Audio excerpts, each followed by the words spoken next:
Bonjour et bienvenue dans cette première vidéo d'une série dédiée au web rendering.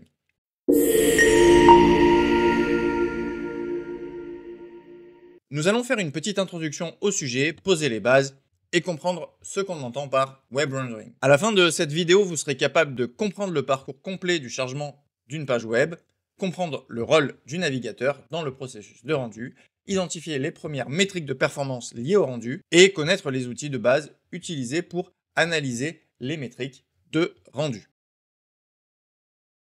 Alors pourquoi est-ce que vous devriez vous intéresser au web rendering? Le web rendering ou rendu web désigne le processus par lequel le code d'une page web, donc HTML, CSS et JavaScript, est transformé en pixels visibles à l'écran d'un utilisateur. Ce processus va avoir un impact direct sur l'expérience utilisateur. Un rendu lent va donner une sensation de site qui rame. 2, le référencement SEO. Les moteurs de recherche mesurent des indicateurs de performance pour mieux référencer un site. Et 3, les indicateurs métiers. Le taux de conversion, la rétention et l'engagement. À retenir globalement, un site lent, même fonctionnel, va être perçu comme cassé. Alors globalement, on a deux types de rendus, le statique et le dynamique. Le rendu statique va être généré à l'avance par le serveur, puis envoyé au navigateur, alors que le contenu dynamique va être un mix entre généré par le serveur et généré par le client avec du JavaScript ou du WebAssembly, puisque c'est en train de redevenir la mode. Le contenu statique est souvent plus rapide à afficher, mais moins flexible, et le contenu dynamique s'adapte, mais peut ralentir le rendu initial. Maintenant, on va s'intéresser à ce qui se passe entre le moment où un utilisateur clique sur un lien et celui où la page s'affiche réellement à l'écran. C'est un processus plus long et plus complexe qu'on pourrait le penser, et c'est essentiel de bien le comprendre quand on travaille sur les performances web. D'un côté, nous avons donc notre site web, hébergé sur des serveurs, par exemple OVH. Et de l'autre, vous avez votre utilisateur. Au milieu, nous allons avoir une machine client avec un navigateur web. Et on va donc identifier les deux premières grosses étapes, la récupération du code à proprement parler et la conversion de ce code en visuel. Toute la première partie peut aussi être faite par une ligne de commande, curl par exemple. Vous allez juste vous retrouver avec du code brut et si vous n'avez rien pour le transformer en visuel, ça restera comme ça. De la même façon, avec un navigateur, vous allez aussi pouvoir afficher du code qui est directement sur votre machine sans passer par un serveur. Ce sont donc deux étapes différenciées mais qui font partie du rendu de votre page web. Comment ça se passe concrètement? Donc on va commencer par la résolution DNS, c'est-à-dire qu'on va commencer par traduire le nom de domaine, comme par exemple google.fr, en une adresse IP. C'est un peu comme chercher un nom dans l'annuaire pour trouver une adresse physique. Ensuite, il va y avoir la connexion TCP et TLS. Donc une fois que l'adresse IP va être connue, on établit une connexion réseau. Et si le site est en HTTPS, donc sécurisé, on va négocier une connexion sécurisée avec TLS. Ensuite, la requête HTTP en GET, donc le navigateur envoie une requête HTTP pour demander la page HTML. Et généralement, c'est un GET sur /index.html. Ensuite vient la réponse, donc le serveur va répondre le contenu HTML de la page. Vient ensuite le parsing HTML et la découverte des ressources.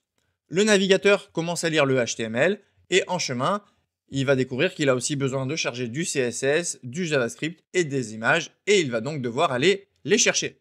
Donc viennent naturellement ensuite les requêtes pour le CSS, le JavaScript, les images qui vont être lancées en parallèle pour toutes ces ressources complémentaires. Ensuite, nous avons la construction du DOM et du SSHOM. Donc le HTML et le CSS vont être transformés en deux arbres, le DOM et le CSS HOM. Ensuite, nous avons l'étape de render tree, de layout, de paint et de composite. Donc ces deux arbres vont être combinés pour créer l'arbre de rendu qui servira ensuite à calculer où et comment chaque élément doit apparaître à l'écran. Ensuite, on fait le layout, le paint, puis la composition finale. Je reviendrai bien évidemment en détail dessus après. Pour terminer, l'affichage à l'écran, ça y est, on y est, le navigateur affiche le résultat à l'utilisateur. Parmi toutes ces étapes, il y en a qu'on maîtrise en tant que développeur et d'autres qui vont dépendre de l'infrastructure, du réseau ou du navigateur. Par exemple, on ne contrôle pas la vitesse du DNS ou la latence réseau, mais on peut agir sur le poids de nos fichiers, sur la structure HTML et sur la manière dont on charge le CSS ou le JavaScript. Et un ralentissement peut venir de n'importe quelle couche. C'est pourquoi il est crucial de mesurer les performances étape par étape. Comprendre et mesurer ce pipeline va donc nous aider à identifier les goulots d'étranglement dans le rendu et donc à améliorer l'expérience utilisateur. Prenons deux exemples simples. Premier cas, vous avez une page HTML qui va contenir et devoir charger un JavaScript de plusieurs gigas. Le réseau va donc mettre du temps à donner le contenu au navigateur qui va lui afficher le résultat instantanément. La solution va donc être plutôt du côté du réseau ou de la taille de vos fichiers. Second cas, votre script JavaScript est super léger, mais va faire une boucle qui va faire afficher des milliards d'objets à l'écran. Le chargement du JavaScript va être super rapide, mais le navigateur va prendre du temps à tout afficher. Cette fois-ci, la solution, ce sera du côté du code et optimiser au mieux l'affichage. Je vous disais tout à l'heure que le navigateur est responsable du rendu, donc de transformer votre code en quelque chose de visuel. Les navigateurs modernes comme Chrome, Firefox ou Safari ont des moteurs de rendu responsables de la transformation du code en éléments graphiques. En simplifiant, voici les étapes du rendu. En premier, on a le parsing du HTML vers le DOM. Ensuite, on a le parsing du CSS vers le CSS-DOM. Ensuite, en 3, le render tree, qui est en gros la combinaison filtrée du DOM et du CSS-DOM. En 4, on a le layout, qui est le calcul des positions et des dimensions. En 5, le paint, qui est le dessin des pixels. En 6, le compositing, qui est en gros l'assemblage et l'ordre final des calques visuels. On parle du moteur du rendu, mais sachez qu'il n'est pas tout seul dans l'histoire. Un navigateur va avoir plusieurs moteurs qui vont chacun être responsables d'une partie du traitement du web. Donc en plus du moteur de rendu, il va y avoir un moteur JavaScript qui va servir basiquement à exécuter le code JavaScript. On va avoir des moteurs de sécurité qui vont isoler les processus pour éviter qu'ils interfèrent entre eux. On va avoir le moteur réseau, on va avoir tout ce qui est stockage, donc local storage, etc., le moteur graphique, le moteur des extensions, des API web. On va avoir un scheduler, un task manager. On va avoir des modules pour WebAssembly, par exemple. On va avoir tout ce qui est navigation et session control. On va avoir tout ce qui est DevTool, donc quand vous appuyez sur F12. On va avoir aussi parfois une partie d'accessibility. On va avoir tout ce qui est média, donc décodage de l'audio, de la vidéo. Et on va avoir aussi la partie qui va gérer les inputs, donc les claviers, la souris, les touches, le stylet, etc. Bon, ça fait beaucoup, l'important c'est pas de tout retenir, mais de savoir que ça existe. Alors, tout ça c'est bien sympa, mais comment on va pouvoir mesurer les performances de notre rendu? Eh bien, il existe des outils pour ça, hein, évidemment, et je vais vous en montrer les principaux. Donc on a d'abord le fameux DevTool, il est dispo sur quasiment tous les navigateurs, et vous permet de voir un peu ce qui se passe derrière. Alors, on va regarder celui de Chrome, mais il y a la même chose sur Firefox. Donc, il nous donne accès à plusieurs panneaux qui vont être essentiels. Le premier, les performances.